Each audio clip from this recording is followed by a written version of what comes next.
आखिर द्रौपदी पांचों पांडवों के साथ संभोग कैसे करती थी? आज के समय में एक पति को चलाना बहुत मुश्किल होता है, लेकिन द्रौपदी पांच पांडवों को कैसे समय देती थी? दोस्तों, महाभारत केवल एक युद्ध की कहानी नहीं है। यह प्रेम, सत्ता, त्याग, धर्म, कर्म और नियति का खेल है। यह वह ग्रंथ है जिसमें धर्म की परिभाषाएं बार बार बदली, जहां रिश्तों की सीमाएं तय की गई और जहां एक स्त्री ने पांच पांडवों के साथ विवाह कर अपने जीवन को धर्म और मर्यादा के बीच संतुलित किया। द्रौपदी कोई साधारण स्त्री नहीं थी, वह उन पांचों पांडवों के जीवन में एक अलग अलग भूमिका निभाने वाली एक शक्ति थी। यह कहानी है पांच पांडवों की महारानी द्रौपदी की, एक ऐसी स्त्री जिसने न केवल अपने समय की सामाजिक मान्यताओं को चुनौती दी, बल्कि प्रेम, मर्यादा और कर्तव्य के बीच एक अनोखा संतुलन स्थापित किया। सवाल यह है कि आखिर कैसे एक स्त्री पांच पति के साथ दाम्पत्य जीवन जी सकती थी? क्या यह केवल भाग्य का खेल था या इसके पीछे छिपा था कोई गहरा रहस्य? आइए इस कथा के पन्ने को पलटते हैं और उस युग की गहराइयों में उतरते हैं जहां नियति, कर्म और श्राप ने मिलकर एक अनूठी कहानी रची।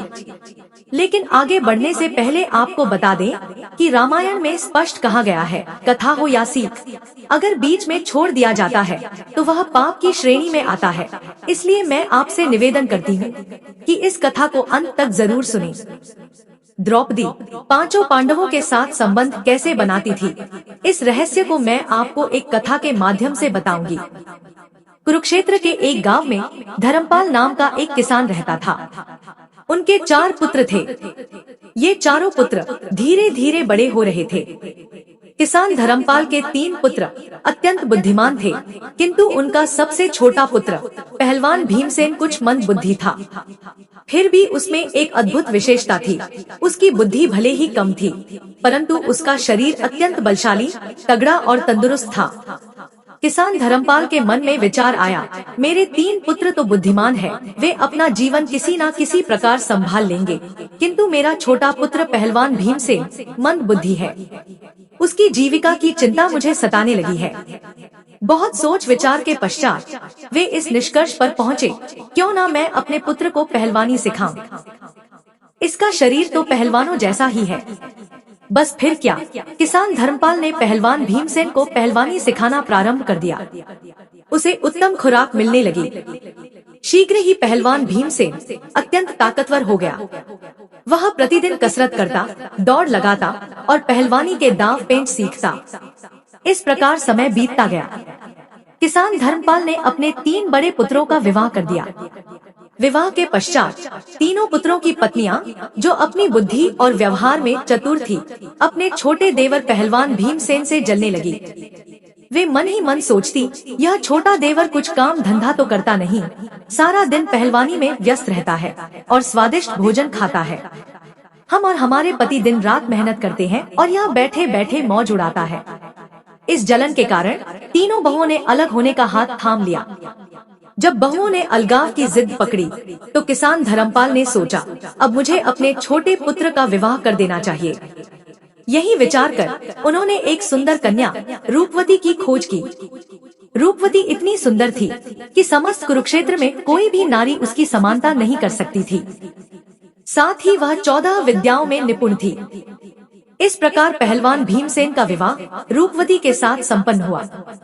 विवाह के पश्चात किसान धर्मपाल ने अपने चारों पुत्रों को अलग अलग कर दिया ताकि घर में कोई विवाद ना हो।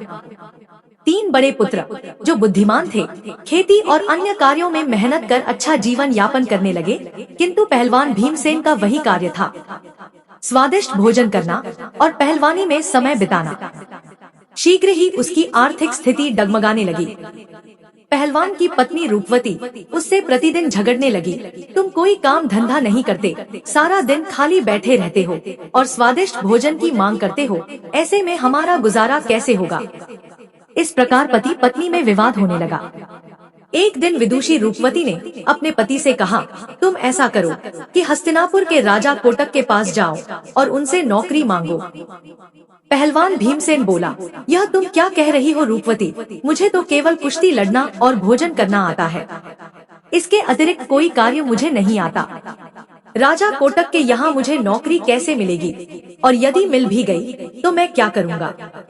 रूपवती ने समझाया, तुम चिंता मत करो, मेरे कहे अनुसार कार्य करो। राजा कोटक के पास जाओ और कहो कि मुझे लखटिया की नौकरी चाहिए। पहलवान भीमसेन अपनी पत्नी की बात सुनकर उदास मन से हस्तिनापुर के राज दरबार की ओर चल पड़ा। जब वह राज दरबार पहुंचा, तो राजा कोटक ने देखा कि एक बलशाली पहलवानों जैसा शरीर वाला पुरुष उनके समक्ष खड़ा है। राजा कोटक ने समझ लिया कि यह नौकरी की तलाश में आया होगा। उन्होंने पूछा, हे पुरुष, तुम यहाँ किस लिए आए हो। पहलवान भीमसेन बोला, महाराज मुझे नौकरी चाहिए। राजा कोटक ने पूछा, अच्छा ठीक है, बताओ तुम क्या कर सकते हो। पहलवान भीमसेन ने उत्तर दिया, महाराज जो कार्य आपसे ना हो, आपकी सेना से भी ना हो, आपके मंत्रियों से भी ना हो, वह कार्य मैं करूँगा, किंतु इसके बदले मुझे प्रतिदिन 1 लाख टका वेतन चाहिए। राजा कोटक ने सोचा, फिर अपने मंत्रियों से विचार विमर्श किया, क्या पहले कभी किसी राजा कोटक ने लखटकिया को नौकरी दी है। मंत्री विश्वदेव ने पुराने दस्तावेजों की जांच की और बताया, महाराज आपके पिता ने भी 1 लखटकिया को नौकरी दी थी। यह सुनकर राजा कोटक ने कहा, तो ठीक है, हम भी 1 लखटकिया रखते हैं। यही सोचकर उन्होंने पहलवान भीमसेन को लखटकिया के रूप में नौकरी दे दी। पहलवान भीमसेन बोला, महाराज मुझे रहने के लिए एक उत्तम कक्ष दीजिए। जब भी कोई ऐसा कार्य हो जो आपसे, आपकी सेना से या आपके मंत्रियों से ना हो, तो मुझे खबर भेजकर बुलवा लीजिएगा। राजा कोटक ने उसे हस्तिनापुर के शाही बाग में एक सुंदर महल में रहने को दे दिया। उस महल में पहलवान भीमसेन आराम से रहने लगा। वह प्रतिदिन पहलवानी करता, बाग में घूमता और विश्राम करता। साथ ही उसे प्रतिदिन 1 लाख तक का वेतन मिलने लगा। कुछ समय यूं ही बीत गया। एक दिन राजा कोटक और उनके मंत्री विश्वदेव ने पहलवान भीमसेन से कहा, आज तुम हमें अपने गांव के घर ले चलो, हम देखना चाहते हैं कि तुम्हारा घर कैसा है। पहलवान भीमसेन राजा कोटक के आदेश को टाल ना सका। वह राजा कोटक और मंत्री विश्वदेव को अपने गांव ले गया। पहलवान की पत्नी रूपवती ने देखा कि राजा कोटक और मंत्री उनके घर पधारे हैं। उसने स्वादिष्ट भोजन तैयार किया और अपने हाथों से परोसा। रूपवती की सुंदरता देखकर राजा कोटक आश्चर्यचकित रह गए। उनकी रानी गांधारी भी रूपवती की सुंदरता के समक्ष फीकी पड़ती थी। भोजन के पश्चात राजा कोटक और मंत्री लौट आए। राजा कोटक ने मंत्री विश्वदेव से कहा, मंत्री इस पहलवान की पत्नी कितनी सुंदर है, हमारी रानी गांधारी भी इतनी सुंदर नहीं है, मैं उसे पाना चाहता हूँ। बताओ इसे अपनी पत्नी बनाने के लिए मुझे क्या करना होगा। मंत्री विश्वदेव ने कहा, महाराज यह आपका और उसका नसीब है, कोई सोना पाता है तो कोई मिट्टी भी नहीं। फिर दोनों ने मिलकर पहलवान की पत्नी रूपवती को हस्तिनापुर के महल में लाने का षड्यंत्र रच डाला। कुछ समय पश्चात राजा कोटक की माता राजमाता कुंती बीमार पड़ गई। बड़े बड़े वैद्यों ने उनका उपचार किया, किंतु कोई लाभ न हुआ। राजमाता के पेट और शरीर में दर्द बढ़ता गया। एक दिन मंत्री विश्वदेव ने एक वैद्य को बुलाया और उसे 50 स्वर्ण मुद्राएं देकर कहा, वैद्य जी, राजमाता का इलाज मेरे कहे अनुसार करना, ऐसी वस्तु मांगना जो कहीं उपलब्ध ना हो। वैद्य लालच में आ गया और बोला, ठीक है मंत्री जी, मैं वैसा ही करूँगा। वह राज दरबार में गया और राजमाता की नब्ज देखकर बोला, महाराज आपकी माता को केवल एक वस्तु ठीक कर सकती है, चारहुल बिला। हिमालय के जंगलों में मिलने वाला यह दुर्लभ प्राणी है। इसका तेल निकालकर राजमाता के शरीर की मालिश करें तो वे शीघ्र स्वस्थ हो जाएंगी। राजा कोटक ने अपने सभासदों, मंत्रियों और सेनापति को बुलाया और पूछा, कोई योद्धा है जो चारहुल बिला को ला सके। सभी चुप रहे, क्योंकि किसी ने चारहुल बिला का नाम भी नहीं सुना था। मंत्री विश्वदेव ने कहा, महाराज यह उचित अवसर है। वह पहलवान भीमसेन जो 5 माह से केवल वेतन ले रहा है, उसे यह कार्य सौंपे। उसे आदेश दे कि 2 माह में 4 हुलबिला लाएं, अन्यथा उसे फांसी दी जाए। राजा कोटक ने सोचा, यदि वह 4 हुलबिला ले भी आता है तो राजमाता ठीक हो जाएगी, और नहीं भी ला पाता है तो उसकी पत्नी रूपवती हमारे लिए रह जाएगी। उनकी नीयत पहले से ही रूपवती पर थी। राजा कोटक ने 4 सिपाहियों को भेजकर पहलवान भीमसेन को दरबार में बुलवाया। उन्होंने कहा, है पहलवान, तुम बहुत समय से वेतन ले रहे हो पर कोई कार्य नहीं किया। अब एक आवश्यक कार्य है, हमें 4 हुलबिला चाहिए जिनका तेल निकालकर राजमाता की मालिश करनी है। पहलवान भीमसेन सोच में पड़ गया। महाराज, यह 4 हुलबिला क्या होता है? मुझे तो कुछ समझ नहीं आया। राजा कोटक बोले, हमें भी नहीं पता, किंतु तुम्हें इसे लाना है। तुम्हें 2 माह का समय देता हूँ। यदि तुम इसे ना ला पाए तो तुम्हें फांसी पर चढ़ा दिया जाएगा। पहलवान भीमसेन घबरा गया और अपने शाही बाग के महल में लौट आया। वह मंद बुद्धि था, सोचने लगा 2 माह का समय है, देखता हूँ शायद कहीं मिल जाए। 4 दिन यूं ही निकल गए। इधर राजा कोटक, मंत्री विश्वदेव और सेनापति कर्ण ने देखा कि पहलवान अभी तक 4 हुलबिला लेने नहीं गया। राजा कोटक ने कहा, मैं स्वयं जाऊंगा और देखूंगा कि वह क्यों नहीं गया। राजा कोटक पहलवान के गांव पहुँचे। पहलवान भीमसेन ने यह बात अपनी पत्नी रूपवती से कभी नहीं बताई थी। रूपवती ने अपने आंगन में 100 हाथ गहरा कुआं खुदवाया था, जिसके ऊपर कच्चे सूत की खाट बिछाई थी। उस खाट पर मखमली बिस्तर सजाया गया था। जब राजा कोटक ने द्वार खटखटाया तो रूपवती ने दरवाजा खोला। राजा कोटक को देखकर वह बोली, महाराज, अभी मेरे पति भीमसेन घर पर नहीं है, कृपया बाहर प्रतीक्षा करें, मैं आपके लिए भोजन लाती हूँ। राजा कोटक बोले, नहीं, मैं बाहर क्या करूँगा, मैं अंदर चलता हूँ। फिर उन्होंने रूपवती से अनुचित बातें शुरू की। हे सुंदरी, लगता है पहलवान तुम्हें अच्छे से नहीं रखता। यदि तुम मेरी रानी होती तो तुम्हारा जीवन कितना सुखमय होता। रूपवती उनकी नीयत समझ गई। उसने चतुराई से कहा, महाराज, आप ठीक कहते हैं, भीमसेन मेरे योग्य नहीं है, आज से मैं आपके साथ रहूंगी। उसने राजा कोटक को अंदर बुलाया और कच्चे सूत की खाट पर बैठने को कहा। जैसे ही राजा कोटक खाट पर बैठे, वह टूट गई और राजा कोटक कुएं में गिर पड़े।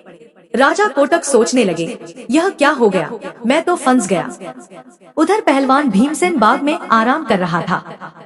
सुबह होने पर रूपवती ने अपने जेठ और देवर के पुत्रों को बुलाया और कहा कि कुएं में एक व्यक्ति है, उसे निकालो और मैं तुम्हें 2 स्वर्ण मुद्राएं दूंगी। पुत्रों ने राजा कोटक को बाहर निकाला। रूपवती ने आदेश दिया, इसे बांधो और 7 कोड़े लगाओ, फिर इसे वापस कुएं में डाल दो। साथ ही उसने एक मटके में पानी और 2 रोटियां कुएं में रखवाए। यह अब नियम बन गया। रोजाना राजा कोटक को कुएं से निकाला जाता, कोड़े लगाए जाते और वापस कुएं में डाल दिया जाता। 4 दिन तक यही हुआ। जब राजा कोटक दरबार में नहीं लौटे तो मंत्री विश्वदेव ने सोचा, महाराज को क्या हुआ, मुझे देखना चाहिए। मंत्री विश्वदेव रात में रूपवती के घर पहुँचे। रूपवती ने उनकी नीयत भी समझ ली। उसने वही चतुराई दिखाई और मंत्री को भी उसी कच्चे सूत की खाट पर बैठाया। खाट टूटी और मंत्री कुएं में गिरकर राजा कोटक के ऊपर जा पड़ा। राजा कोटक बोले, मंत्री तुम यहाँ कैसे? मंत्री ने कहा, महाराज आप यहाँ, मैं तो आपको ढूंढने आया था। सुबह रूपवती ने फिर पुत्रों को बुलाया। राजा कोटक और मंत्री को निकाला गया। दोनों को 50-50 कोड़े लगाए गए और वापस कुएं में डाल दिया गया। एक मटका पानी और 4 रोटियां उनके लिए रखी गई। 12 दिन यूं ही बीत गए। अब सेनापति कर्ण ने सोचा, राजा कोटक और मंत्री दोनों नहीं लौटे, अब मुझे ही देखना चाहिए। वह भी रूपवती के घर पहुंचा। रूपवती ने उसकी नीयत भी भांप ली और उसे भी उसी खाट पर बैठाया। खाट टूटी और सेनापति कर्ण कुएं में गिरकर राजा कोटक और मंत्री के पास जा पहुंचा। सुबह रूपवती ने पुत्रों को बुलाया। राजा कोटक, मंत्री और सेनापति को निकाला गया। रूपवती ने आदेश दिया, कैदी 1 को 200 कोड़े, नंबर 2 को 300 कोड़े और नंबर 3 को 400 कोड़े लगाओ। कोड़ों की मार से उनकी चमड़ी उधर गई। फिर उन्हें वापस कुएं में डाल दिया गया और 6 रोटियां और 1 मटका पानी रखा गया। अब कोतवाल शकुनी ने सोचा, राजा कोटक, मंत्री और सेनापति कोई नहीं लौटे, मुझे देखना चाहिए कि आखिर क्या हुआ है। वह भी रूपवती के घर पहुंचा। रूपवती ने उसकी नीयत समझी और उसे भी उसी खाट पर बैठाया। खाट टूटी और कोतवाल शकुनी कुएं में गिर पड़ा। सुबह चारों को निकाला गया। प्रत्येक को 50-50 कोड़े लगे और वापस कुएं में डाल दिया गया। अब 8 रोटियां और 1 मटका पानी उनके लिए रखा गया। यह अब दैनिक नियम बन गया। चारों बीमार पड़ने लगे। इधर पहलवान भीमसेन को चिंता सताने लगी। यदि मैं चारहुल बिला नहीं लाया तो राजा कोटक मुझे फांसी दे देगा। वह निराश होकर अपनी पत्नी रूपवती के पास गया। रूपवती ने पूछा, क्या बात है, तुम इतने उदास क्यों हो? पहलवान भीमसेन ने सारी बात बताई कि महाराज ने मुझसे चारहुल बिला मांगे हैं, जो हिमालय के जंगलों में मिलते हैं। उनका तेल निकालकर राजमाता की मालिश करनी है। रूपवती हंसी, बस इतनी सी बात? मैं तो घबरा गई थी। हमारे जंगलों में तो चारहुल बिला बहुत है। मैं अपने बालकों से उन्हें पकड़वा दूंगी। तुम 4-5 दिन के लिए अपने ससुराल चले जाओ।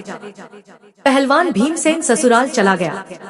इधर रूपवती ने अपने जेठ और देवर के पुत्रों को बुलाया और कहा, विभिन्न पक्षियों के पंख इकट्ठा करो और एक कक्ष में भर दो।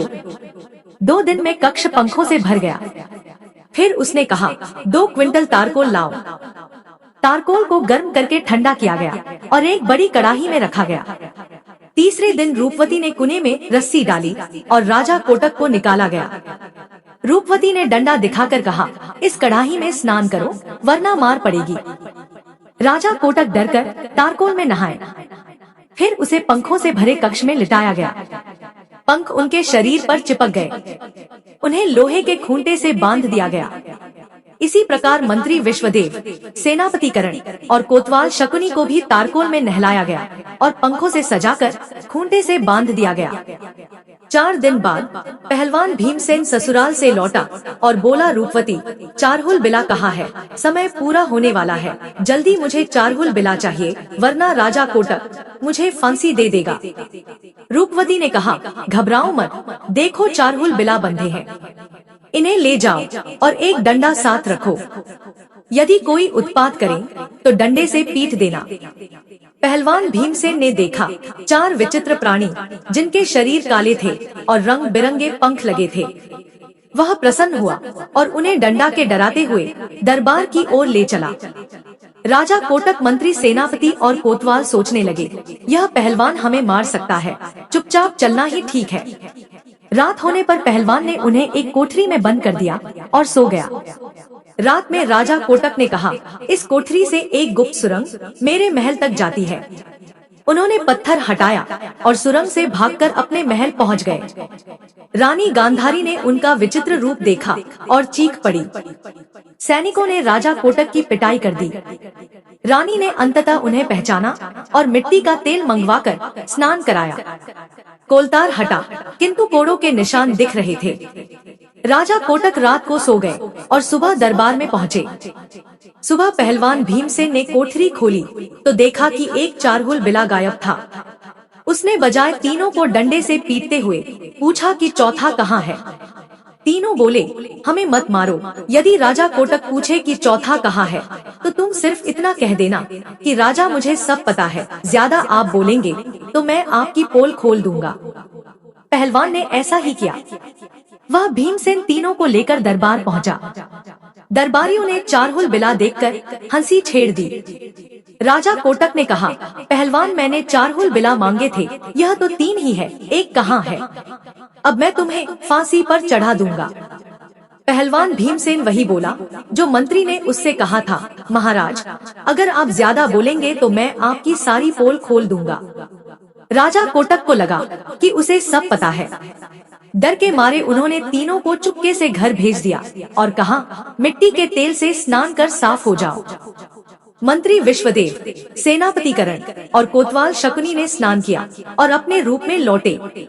उन्होंने आपस में विचार किया, यदि हमने पहलवान की पत्नी को पाने की इच्छा ना की होती तो यह दुर्दशा ना होती। यह रहस्य गुप्त रखना ही ठीक है। इस प्रकार पहलवान भीमसेन आनंद से राजा कोटक के यहाँ नौकरी करता रहा। तो मेरी प्यारी बहनों और उनके हैंडसम भाइयों, यह कथा सिखाती है कि पराई स्त्री और धन के पीछे कभी ना भागो। जो लोग कामी, लालची, धर्म से अज्ञान और ईश्वर का भय ना रखने वाले होते हैं, वे दूसरों की स्त्री और धन पर बुरी नजर डालते हैं। ऐसे लोगों से सदा बचो, वरना व्यर्थ की मुसीबत में पड़ जाओगे। तो दोस्तों, अब हम जानेंगे कि द्रौपदी पांचों पांडवों के साथ संबंध कैसे बनाती थी। महाभारत की कथा में द्रौपदी का जन्म अपने आप में एक चमत्कार था।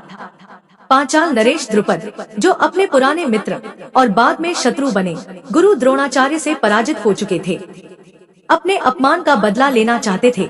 इसके लिए उन्होंने एक महान यज्ञ का आयोजन किया। इस यज्ञ की अग्नि से एक पुत्र धृष्टद्युम्न और एक कन्या द्रौपदी प्रकट हुई। द्रौपदी का रूप ऐसा था मानो साक्षात कमल की पंखुड़ियों से बनी हो। सांवला रंग, घुंघराले बाल और आंखें जो किसी को भी मंत्रमुग्ध कर दे। ब्राह्मणों ने उनकी सुंदरता देखकर कहा, यह कन्या कृष्ण के समान तेजस्वी है, और इसलिए उनका नाम पड़ा कृष्णा। क्योंकि वे द्रुपद की पुत्री थी, तो उन्हें द्रौपदी कहा गया। लेकिन क्या आप जानते हैं कि द्रौपदी का भाग्य केवल सुंदरता तक सीमित नहीं था। उनके जन्म के साथ ही उनके जीवन में एक ऐसी नियति लिखी गई जो उन्हें 5 पतियों की पत्नी बनाएगी। जब द्रौपदी विवाह योग्य हुई, तो राजा द्रुपद ने उनके लिए एक भव्य स्वयंवर का आयोजन किया। स्वयंवर की शर्त थी कि जो वीर जल में तैरती मछली की छाया को देखकर उसकी आंख भेद देगा, वही द्रौपदी का पति बनेगा। उस समय पांडव वनवास में थे और ब्राह्मण वेश में जीवन यापन कर रहे थे। अर्जुन, जो धनुर्विद्या में निपुण थे, उन्होंने यह शर्त पूरी की और द्रौपदी ने उनके गले में वरमाला डाल दी। लेकिन कहानी यहीं खत्म नहीं होती। जब अर्जुन द्रौपदी को लेकर अपनी माता कुंती के पास पहुँचे, तो एक अनोखी घटना घटी। अर्जुन ने माता कुंती से कहा, माँ देखो हम क्या लाए हैं। माता कुंती, जो उस समय रसोई में व्यस्त थी, उन्होंने बिना देखे कहा, जो भी लाए हो उसे 5 भाइयों में बांट लो। यह उनकी रोजमर्रा की आदत थी, क्योंकि पांडव भिक्षा में जो कुछ लाते उसे कुंती बराबर बांट देती थी। लेकिन जब उन्होंने पीछे मुड़कर देखा, तो उनके सामने द्रौपदी खड़ी थी। कुंती अपनी भूल पर व्यथित हुई, लेकिन उनके वचन को मिथ्या होने से बचाने के लिए पांडवों ने एक असाधारण निर्णय लिया कि द्रौपदी 5 पांडवों की पत्नी बनेंगी। अब सवाल उठता है कि द्रौपदी ने 5 पतियों के साथ अपने वैवाहिक जीवन को कैसे संभाला। क्या यह केवल माता कुंती के वचन का पालन था, या इसके पीछे कोई और रहस्य था? महर्षि वेदव्यास ने इस रहस्य को खोला। उन्होंने बताया कि द्रौपदी अपने पूर्व जन्म में एक तपस्विनी थी, जिन्होंने भगवान शिव की कठोर तपस्या की थी। तपस्या से प्रसन्न होकर शिव जी ने उन्हें वर मांगने को कहा। द्रौपदी ने एक ही पति में 5 गुणों की कामना की। धर्म का ज्ञान, अपार बल, धनुर्विद्या में निपुणता, नक्षत्रों का ज्ञान और अनुपम सौंदर्य। शिव जी ने उनकी इच्छा को समझा, लेकिन वरदान देते हुए कहा, तुम्हारी मनोकामना अगले जन्म में पूरी होगी और तुम्हें 5 पति प्राप्त होंगे जो इन गुणों के प्रतीक होंगे। द्रौपदी ने एक पति की कामना की थी, लेकिन शिव जी का वरदान अटल था। इस प्रकार द्रौपदी को इस जन्म में युधिष्ठिर, भीम, अर्जुन, नकुल और सहदेव के रूप में 5 पति मिले, जो क्रमशः धर्म, बल, धनुर्विद्या, नक्षत्र, ज्ञान और सौंदर्य के प्रतीक थे। द्रौपदी ने इस असाधारण स्थिति को स्वीकार किया, लेकिन एक शर्त रखी कि वे 5 पांडवों की महारानी रहेंगी और कोई अन्य स्त्री इस स्थान को नहीं लेगी। पांडवों ने उनकी शर्त मान ली और उनका विवाह क्रमशः युधिष्ठिर, भीम, फिर अर्जुन, नकुल और सहदेव के साथ संपन्न हुआ। लेकिन यह वैवाहिक जीवन इतना सरल नहीं था। द्रौपदी और पांडवों ने मिलकर एक अनुशासन व्यवस्था बनाई। महर्षि नारद के सुझाव पर यह नियम बना कि द्रौपदी प्रत्येक वर्ष एक पांडव के साथ समय बिताएगी और उस दौरान अन्य पांडव उनके कक्ष में प्रवेश नहीं करेंगे। यदि कोई इस नियम का उल्लंघन करता है, तो उसे 1 वर्ष का वनवास भोगना पड़ेगा। इस नियम ने उनके दाम्पत्य जीवन में संतुलन और मर्यादा बनाए रखी। दोस्तों, क्या द्रौपदी का मन 5 पांडवों से पूरी तरह से संतुष्ट था? एक कथा के अनुसार द्रौपदी के हृदय में एक सत्य छिपा था। वनवास के दौरान जब पांडव एक जंगल से गुजर रहे थे, द्रौपदी ने एक जामुन का फल तोड़ा जो एक ऋषि के 12 वर्षों के उपवास के लिए था। भगवान श्री कृष्ण ने उन्हें बताया कि इस फल को वृक्ष पर वापस लगाने के लिए उन्हें अपने जीवन का सबसे गहरा सत्य बताना होगा। पांडवों ने एक एक कर अपने सत्य बताए, लेकिन फल नहीं लगा। तब द्रौपदी ने स्वीकार किया कि उनके हृदय में अर्जुन के प्रति विशेष प्रेम था, और साथ ही उन्होंने यह भी कबूल किया कि स्वयंवर से पहले वे अंगराज कर्ण के प्रति आकर्षित थी। लेकिन कर्ण के सूत पुत्र होने के कारण उन्होंने उनसे विवाह का विचार त्याग दिया। इस सत्य के प्रकट होने पर जामुन का फल वृक्ष पर पुनः लग गया। यह कथा हमें सिखाती है कि सत्य को छिपाने से मनुष्य को अंततः कष्ट उठाना पड़ता है, और सत्य के सामने आने पर ही मुक्ति मिलती है। एक अन्य प्रसंग में द्रौपदी के जीवन से जुड़ा एक रोचक श्राप भी सामने आता है।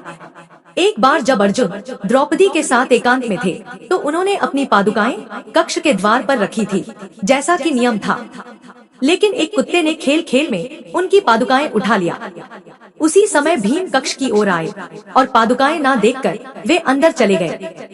द्रौपदी को यह देखकर क्रोध और लज्जा हुई, और उन्होंने कुत्ते को श्राप दिया कि जैसे आज उन्हें इस स्थिति में देखा गया है, वैसे ही कुत्ते भी संसार के सामने ऐसी स्थिति में दिखाई देंगे।